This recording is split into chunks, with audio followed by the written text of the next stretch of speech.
what's up, guys? Obviously, the NLDS roster is leaking in terms of who's on and who's not. Couple of surprises. Von Grisham made the roster.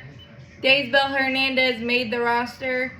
Jesse Chavez and Kyle Wright did not. I think I'm more surprised that Jesse didn't, but the injury may have played into that. Kyle Wright had a couple of rough ones against Philly, and those were kind of like his spring training, coming back off his shoulder injury that sidelined him for 3 months or 4 months. So not necessarily surprised by that, even though I thought we might do a AJ Smith-Shawver, Kyle Wright piggyback, because we experimented with that in September. Von Grisham, I think Von Grisham may be because he gives you, because Kevin Pillar is going to probably play against, in game one, because Ranger Suarez, the lefty's on the mound, and then you're going to probably pinch hit Eddie Rosario somewhere in there, so there's at least more speed, and a little bit of more infield depth and versatility, maybe. But obviously the inter-squad games did play a part.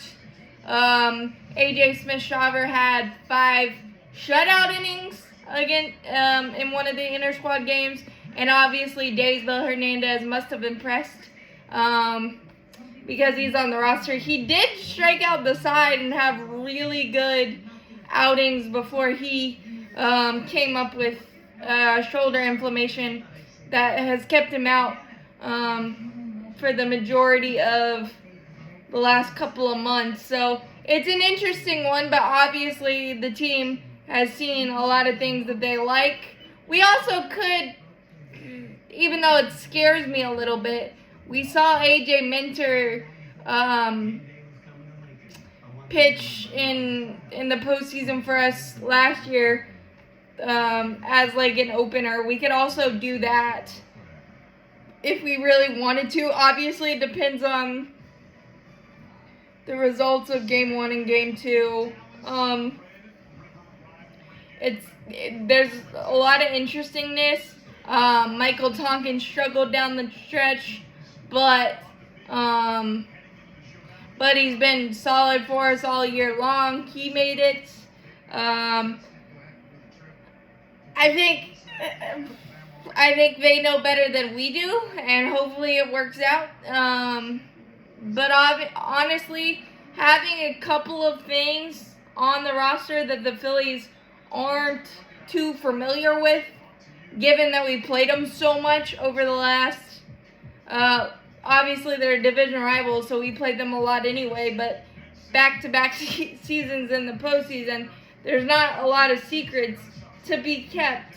So maybe that's a factor as well in terms of, and obviously they had to impress or they wouldn't be on the roster, don't get me wrong there, but I think it's interesting, and all that matters is when you get the ball or you get the bat in your hand, you do something positive. So, and I think it's definitely interesting, kind of, as somebody said, pick a name out of a hat, but obviously they took stock in these inter-squad games. Nick Anderson, probably too rusty. Obviously he's not going to make it per reports today. So it'll be interesting to see if Elder makes it, given his latest struggles down the stretch of the season. But we'll see. Maybe Charlie Morton makes a surprise appearance. I doubt it. But especially giving a couple of extra righties in Daysbel and AJ Smith-Shawver. But definitely some interesting things that are going to come out on the roster. But you know the main characters, and you know that we need Strider to get off to a really good start and continue his dominance of the Phillies, and our lefty dominance needs to continue, and our first inning dominance needs to continue. But I'm just getting really antsy because it's been like a week and a half, so a lot of scenarios are wheeling through the old noggin. So just want to get it started, and God, it's going to be electric. It's going to be fun. I don't think any of us really wanted to see the Phillies, but once we saw the matchup, it was pretty inevitable. So it's definitely going to be fun. And the boys have been in the excuse me, laboratory for a while now, continuing to work and doing some things. The good thing of the inter-squad hitter-wise, Marcelo is going to continue sit bombs, and Sean Murphy hit 3 in the two of the games. So I'm hoping a breakout for Sean Murphy. And honestly, I wanted to say this on Sean Murphy.